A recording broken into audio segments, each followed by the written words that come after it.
Hello મિત્રો, તો કેમ છો બધા? તમારા બધા મિત્રોનું સ્વાગત કરું છું મારી યુટ્યુબ ચેનલ ઇકબાલ એકે બ્લોગ્સમાં. તો મિત્રો શરૂ કરીએ આજનો નવો વિડીયો. તો મિત્રો રવાનગી મેં તૈયાર કરી નાખી છે અને આ છે બનાસ ઘીના ખાલી બોક્સ.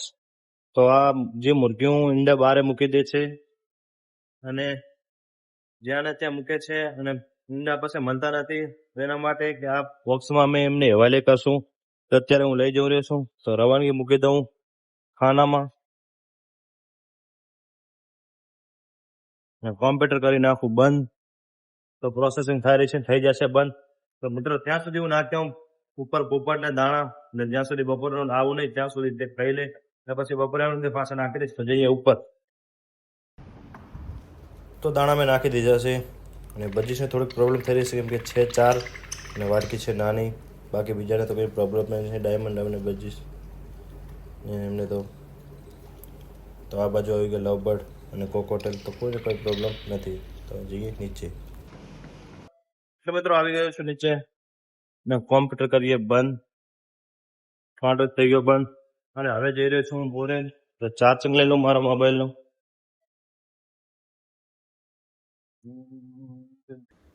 તો બોરે આવીને મેં ખોખા કરી નાખ્યા છે તૈયાર. તો ઉપરના ભાગેથી બધું કાપીને રાખી દીધા છે. અહીંયા કને સ્ટાર્ટર ઉપર અને ખોખું રાખી દઉં ઉપર. ત્યાં પણ મુરઘી ઈંડા મૂકવા જાય છે તો મૂકી દીધું ત્યાં પણ. અને માર પર લઈને આવ્યા ગાણને તો એ પણ ઉતારી નાખ્યું. ઉનાળે બે હતા તો વિડીયો આવ્યો નથી. તો હવે જોઈએ કે મુરગીની અંદર આવ્યું છે. તો મુરગીઓને મુરગોની ત્રણે આવી ગયા છે અંદર, પણ ખોખું કંઈ વજન ના હોવાના કારણે પડી ગયું તો મૂકી દીધો વજન. અને હવે અંદર નાખી દઈએ થોડીક સુકેલ, તો એમને બેસવામાં થોડીક આસાની રહે ને ઈંડું એમાં પણ સારી રીતે રાખી દે અંદર. તો અત્યારે જઈને હું રાખી દઉં સુકેલ અંદરના ભાગે.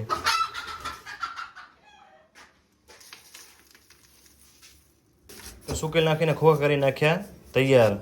તો મિત્રો પહેલાં ખાનામાં સસલા હતા, તો નીચે પ્લાસ્ટર છે તો બચ્ચા મરી જાય છે, વડ થતી નથી એટલે. તો અહીંયા છેલ્લા ખાનામાં એમને ટ્રાન્સફર કરવાના છે. તો એક સસલાને પૂરી દીધું છે કુકડીના પિંજરામાં. 2 સસલા બાકી રહી ગયા, તો એ બહાર નીકળતા નહોતા. તો કાલુને મેં કીધું કે અંદર જઈને સસલાને તું બહાર કાઢ. તો એ અત્યારે કાઢી રહ્યો છે. તો બહાર તો કાઢી નાખીને હવે નીડોની મદદ કરશે અંદર પૂરવામાં. તો 3ને અત્યારે પૂરી નાખી આ પિંજરામાં, કેમ કે ઓલું પિંજરો હજી થોડુંક સાફ સફાઈ કરવાની છે. તો પછી અંદર પૂરી દઈશું અમે સસલાને. તો અત્યારે આ પિંજરાને અત્યારે કરી નાખીએ સાફ સફાઈ, અંદર લીંડીને એવું છે એટલે. તો આ પિંજરું થઈ ગયું તૈયાર એમનો ખુડ્ડો. તો એમાં અત્યારે 3 સસલાને અમે પૂરી દઈએ. તો એક નાખી દીધું છે અને બીજાને અત્યારે પકડી રહ્યો છે કાલુ. કાલુ અમારે સારું કામ આવે છે, પાત્રોને એવો છે એટલે. તો 3 સસલાને અંદર પૂરી દીધા છે. તો અત્યારે ખુડાની હાલત સારી છે, પછી બતાવું કે કેવી થાય છે. તો અત્યારે 15 ઈંડા ભેગા થઈ ગયા છે. તો અત્યારે એક કુકડીને બેસાવે. તો જે અત્યારે અમે પિંજરું સાફ કર્યું એમાં જ અત્યારે કુકડી બેસાડી દેવાની છે. તો સુકેલ નાખીને કરીએ અત્યારે તૈયાર.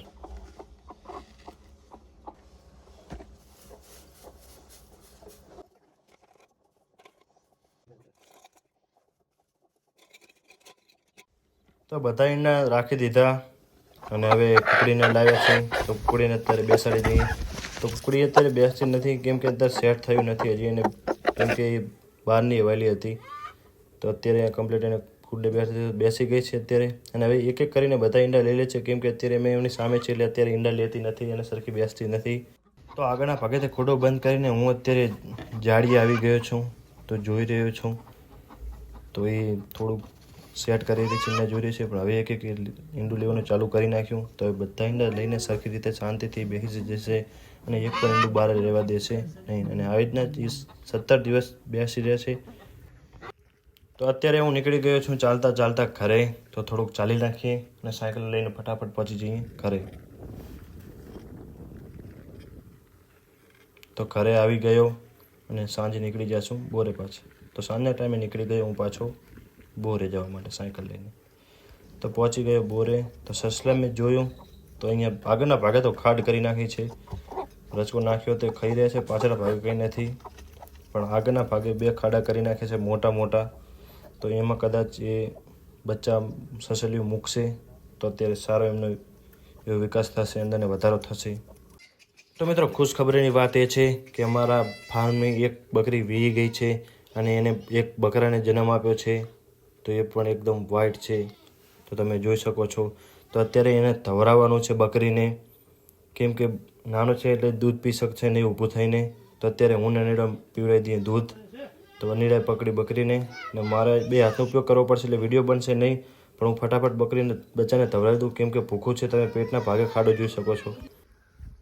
તો મિત્રો બકરા ધવરાયા પછી હું લઈને આવ્યો છું બકરાને અહીંયા ખેતરમાં, અમારા વાડિયાળીવાળા, કે જે અંદર ઘાસ હોય ખાઈ લે. એક્સ્ટ્રા નુકસાન કરતી નથી કોઈ વરિયાળીને. પણ મિત્રો આ છે અત્યારે વરિયાળી, તો મારા છાતીના ભાગ સુધી આવી રહી છે, અમુક એનાથી ઉપરની પણ છે. તો મિત્રો અત્યારે મધની માખીઓ આમાંથી અત્યારે રસ લઈ જઈ રહી છે બધી. તો એવી ઘણી સંખ્યામાં મક્ખીઓ છે જે આખા પૂરા ખેતરમાં છે. તો મિત્રો આ મધમાખીઓના કારણે થાય છે ફલીકરણ, તો મોલમાં ઘણો ફાયદો થાય છે. તો મિત્રો જ્યારે અમારે મધની પેટીઓ હતી તો ત્યારે વસ્તી રચકામાં રાયડામાં મધની પેટીઓ અમારી અહીંયા મૂકવા લઈ જતા અને ઉપરથી અમને પૈસા આપતા.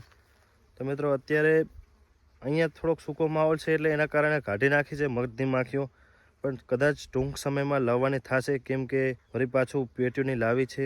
તો આ મધમાખીઓ ખૂબ ઉપયોગી છે ખેતીમાં, ખૂબ ફાયદા થાય છે મધમાખીઓના કારણે, પાકમાં અને મોલ લેવામાં બધી રીતે. તો હું તો અંદરથી બહાર આવી ગયો છું, પણ બકરા ખાઈ રહ્યા છે અને મક્ખીઓની તાદાદ વધારે હોવાના કારણે મને એવું લાગે છે કે કાયડે નહીં મને, એટલે હું આવી ગયો છું અત્યારે બહારે. બકરા ચરી રહ્યા છે અંદર.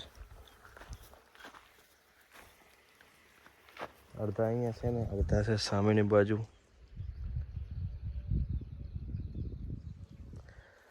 તો મક્ખીનો તમને અવાજ આવતો જશે.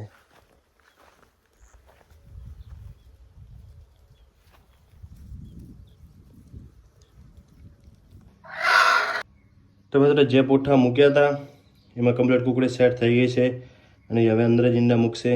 તો એક ખાલી છે અને બીજામાં એ બેસી ગઈ છે અને જેવો જ કરીને જે રીતે આક્રમક થઈ રહી છે, તો એને હેરાન નથી કરવી. તો મિત્રો આ તો આજનો આપણો વિડીયો. આશા રાખું છું કે વિડીયો તમને સારો લાગ્યો છે. મળશું આગળના વિડીયોમાં. અત્યારે મને રજા આપો.